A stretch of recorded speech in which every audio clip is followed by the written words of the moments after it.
என் பேர் சங்கரன். நாங்கள் வந்து எல்லாரும் இங்கே வந்து 125 ஃபேமிலி இப்போ வந்து இருக்கிறோம்.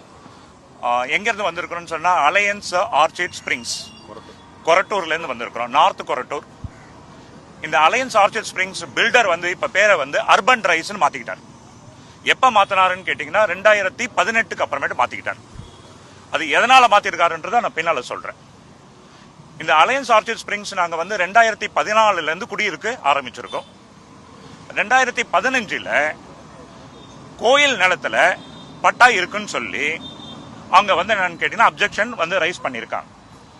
அதை பில்டர் என்ன செஞ்சிருக்கிறாரு, இப்போ அர்பன் ரைஸாக இருக்கிறவர் மறைச்சிட்டு எங்ககிட்ட சொல்லாமல் வித்துட்டாங்க. 2015லேருந்து இந்த கேஸ் நடந்துக்கிட்டே இருக்கு. ஒவ்வொரு வாட்டியும் பட்டாவை கேன்சல் பண்ணுவாங்க, மறுபடியும் பட்டாவை கொடுப்பாங்க. ஒவ்வொரு வாட்டியும் இவர் என்ன சொல்லுவாருன்னு கேட்டிங்கன்னா, பட்டாவை வந்து தெரியாமல் பண்ணிட்டாங்க, டிஆர்ஓ தப்பு பண்ணிட்டாரு, ஆர்ஓ தப்பு பண்ணிட்டாருன்னு சொல்லிட்டு எங்களுக்கு மாற்றி மாற்றி மாற்றி சொல்லிட்டு இருந்தாங்க. எங்களுக்கு இது முழு விவரம் எப்போ தெரிய வந்ததுன்னா 2018ல் ஒரு ஹிண்ட் கிடைச்சது எங்களுக்கு. என்ன மாதிரி ஹிண்ட்னா, ரிஜிஸ்ட்ரேஷனை ஸ்டாப் பண்ணிட்டாங்க.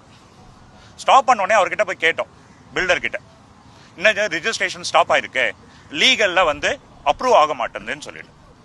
அவர் என்ன சொன்னாரு, இதெல்லாம் சிம்பிள் கேஸு, நாங்கள் சரி பண்ணி கொடுத்துருவோம்னு சொல்லிட்டு ஒரு 6 மாதம் இழுக்கடிச்சாங்க. அதுக்கப்புறமேட்டு மறுபடியும் பட்டாவை வந்து அலையன்ஸ் பேர்லேயே கொடுத்துட்டாங்க. இப்போ அர்பன் ரைஸாக இருக்குது. கொடுத்ததுக்கு அப்புறமேட்டு ரிஜிஸ்ட்ரேஷன் ஆரம்பித்த உடனே நாங்கள் என்ன நினச்சோம், கேஸ் முடிஞ்சிடுச்சு, இது கோவில் நிலம் இல்லை அப்படின்னு சொல்லிட்டு. 2018லேருந்து சிவில் கோர்ட்டில் கேஸ் நடந்துட்டு இருந்திருக்கு. இது எங்களுக்கு தெரியல. டாக்குமெண்ட் எங்களுக்கு வந்து ஃபுல்லாக டாக்குமெண்ட் அவர் கொடுக்க மாட்டேன்றாங்க பில்டர். இப்போ 2025ல் போன வருஷம் செப்டம்பர் மாதம் இந்த கேஸ் போட்டிருந்தவர், கோவில் நிலம்னு சொல்லி கேஸ் போட்டிருந்தாருல்ல, அவர் வந்து என்னன்னு கேட்டிங்கன்னா ஜட்ஜ்மெண்ட் எப்படி வந்திருக்குன்னா, அவருக்கும் சொந்தம் கிடையாது, அலையன்ஸ் ஆர்ச்சிட் ஸ்ப்ரிங்ஸ் பில்டருக்கும் சொந்தம் கிடையாது. இது வந்து கோவிலுக்கு HRNC டிபார்ட்மெண்ட்டுக்கு தான் சொந்தம்னு சொல்லிட்டாங்க. இப்போ மிட் ஆஃப் ஜனவரி ஒரு 15ஆம் தேதிக்கு மேலே இந்த 590 591 சொல்லி 2 பட்டா இருக்குது. இது சர்வே நம்பர். இந்த 2 சர்வே நம்பரும் இப்ப சிஸ்டம்ல எப்படி காமிக்குதுன்னா கோவில் நிலம் காமிக்குது 95 சென்ட். அந்த 95 சென்டால எங்களால் 2036 வீட்டுக்கும் நாங்கள் வாங்கவோ விற்கவோ முடியல. அது இல்லாமல் நாங்கள் எல்லாருமே பேங்க் லோன் வாங்கியிருக்கிறோம். எங்களுடைய பேங்க்ல இருந்து எங்களுடைய வீட்டினுடைய விலையை வந்து ஜீரோ ஆக்கிட்டாங்க. ஜீரோ ஆக்கிட்டது மட்டும் இல்லாமல் எங்களுக்கு எல்லாருக்கும் நோட்டிஃபிகேஷன் கொடுக்குறாங்க, நோட்டீஸ் கொடுக்குறாங்க. என்ன நோட்டீஸ் கொடுக்குறாங்கன்னா, நீங்கள் பிரின்சிபல் அமௌண்ட்டை திரும்ப கொடுங்க, இல்லாத பட்சத்தில் கொலட்ரலாக வேற ஒரு டாக்குமெண்ட்டை கொடுங்கன்னு சொல்லி நாங்கள் கிட்டத்தட்ட ஒரு 6 வருஷமா இந்த பில்டர் கிட்ட, இப்போ அர்பன் ரைஸாக இருக்கிற இந்த பில்டர் கிட்ட போராடிட்டு இருக்கோம்.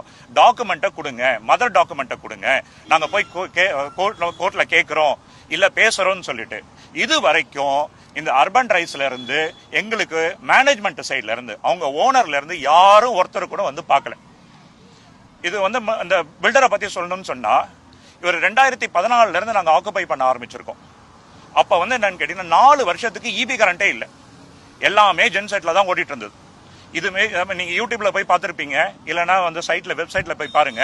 நாங்கள் நிறைய போராட்டம் பண்ணியிருக்கிறோம். தண்ணிக்கு போராட்டம் பண்ணியிருக்கிறோம், சீவேஜ் வாட்டருக்கு போராட்டம் பண்ணியிருக்கிறோம், லிப்டுக்கு லைட்டுக்கு எல்லாத்துக்கும் போராடி போராடி போராடி தான் வாங்கிட்டு இருக்கோம். கார்பஸ் ஃபண்ட் இது வரைக்கும் வந்து ஒருத்தருக்கு கூட கொடுக்கல, ஹேண்ட் ஓவர் பண்ணல. 2023ல் ரொம்ப கஷ்டப்பட்டு ஒரு எலெக்ஷனை கண்டக்ட் பண்ணோம். 8 பிளாக்கும் சேர்ந்து ஒரு எலெக்ஷனை கண்டக்ட் பண்ணோம். அவங்க என்ன செய்வாங்கன்னு கேட்டீங்கன்னா, பில்டரு அவங்களுக்குன்னு ஒரு 10 பேரை வச்சுப்பாங்க. ஒவ்வொரு வாட்டியும் எலெக்ஷன் கண்டக்ட் பண்ணாம விட்டுக்கிட்டே இருந்தாங்க. ஆனால் 2023ல் ஒரு காமன் அட்வொகேட்டை வச்சு நாங்கள் ஒரு எலெக்ஷனை கண்டக்ட் பண்ணி இப்போ அபெக்ஸ் பாடின்னு வந்துருச்சு.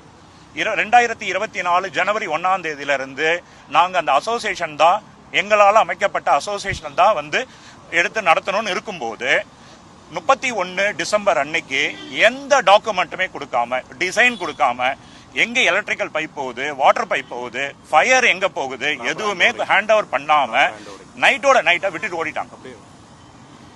விட்டு ஓட்டினது மட்டும் இல்ல, இன்னைக்கு வரைக்கும் என்னன்னு கேட்டீங்கன்னா கிட்டத்தட்ட 2 வருஷம் முடிஞ்சு போச்சு. 2.25 வருஷமா நாங்க வந்து ஒவ்வொரு சைட் பிளான் கேட்கிறோம், ஒரு மேப் கேட்கிறோம், ஒரு லைன் டிசைன் கேட்கிறோம், பேரண்ட் டாக்குமெண்ட் கேட்கிறோம். எதுக்குமே வந்து என்னன்னு கேட்டீங்கன்னா சிவி சாய்க்கிறதே இல்லை. அதுக்கப்புறமேட்டு கிளப் ஹவுஸ் கிளப் ஹவுஸ்க்கு எல்லாருமே நாங்கள் 1 லட்ச ரூபா 1 லட்ச ரூபா கொட்டி 1.5 லட்ச ரூபா கட்டி 2036 பேர் சேர்ந்து 30 கோடி ரூபாய்க்கு பில்ட் ஹவுஸ் கிளப் ஹவுஸ்க்கு நாங்கள் பணம் கட்டியிருக்கிறோம். கிளப் ஹவுஸ்ல வந்து பாத்தீங்கன்னா அவங்க சொன்னதுல எதுவுமே செய்யல, 10% கூட இல்லை. இன்னைக்கு கூட கிளப் ஹவுஸ்ல ஜிம்ல ஏசிக்கு நாங்க ஃபைட் பண்ணிட்டு இருக்கோம். அங்க லைப்ரரி கிடையாது, அங்க வந்து என்னன்னு கேட்டா டேபிள் சூப்பர் மார்க்கெட் கிடையாது. ஒரே ஒரு ஆபீஸ் மட்டும் வச்சுட்டு 2 ஆபீஸ் வந்து ரூம் வச்சுக்கிட்டு அதுக்கு வாடகை மட்டும் விட்டுட்டு இருக்காங்க. அந்த வாடகைக்கு அவங்க தனியா வாடகை கலெக்ட் பண்ணிட்டு இருக்காங்க. ஒரு ஒரு ஒரு பேட்மிண்டன் கோர்ட் சரியில்லை, எதுவுமே சரியில்லை. கிளப் ஹவுஸ் பாத்தீங்கன்னு சொன்னா உள்ள போவே முடியாது. கார்பஸ் ஃபண்டை வந்து கிட்டத்தட்ட நாங்க வந்து ஒரு 6 வருஷமா கேட்டுட்டு இருக்கிறோம். இது வரைக்கும் ஒரு பிளாக்கு கூட கொடுக்கல. 30 கோடி. இது என்ன செஞ்சுட்டாங்க, அலையன்ஸ் ஆர்ச்சிட் ஸ்பிரிங்ஸ்ன்ற பேரை மாத்திக்கிட்டு அர்பன் ரைஸ்ன்னு சொல்லிட்டு இன்னைக்கு கேளம்பாக்கம், அதுக்கு கேம்ப் ரோடு, அங்கெல்லாம் பிளாட் வித்துக்கிட்டு மாதவரம் இங்கெல்லாம் வந்து என்னன்னு கேட்டீங்கன்னா ப்ராஜெக்ட்ஸை டெவலப் பண்ணிக்கிட்டு அவங்க ஒரு சைட்ல வியாபாரம் பண்ணிட்டே இருக்கிறாங்க. இதுதான் நாங்க வந்து என்னன்னு எங்களுடைய கோரிக்கை. இன்னைக்கு வந்திருக்கிறது என்னன்னு கேட்டீங்கன்னா கோரிக்கை டிஜிபி ஆபீஸ்ல பெட்டிஷன் கொடுக்க என்ன வந்திருக்கோம்னு கேட்டீங்கன்னா இந்த 2036 வீட்டினுடைய சொத்து மதிப்பு வந்து 2500 கோடி ரூபாய். ஒரு கோவில் நிலத்தை மோசடி செஞ்சு எங்களுக்கு வித்ததுக்காக ஒரு பரிகாரம் எங்களுக்கு வேணும். அதுக்காக ஜீரோ ஆயிடுச்சு வேல்யூ. ஒன்னு பில்டரே வந்து எங்க எல்லா ப்ராப்பர்ட்டியும் வாங்கிக்கிட்டு எங்களுக்கு பணத்தை திருப்பி கொடுக்கணும், இல்ல அவர் பேர்ல ஒரு legal criminal offence case file பண்ணணும்.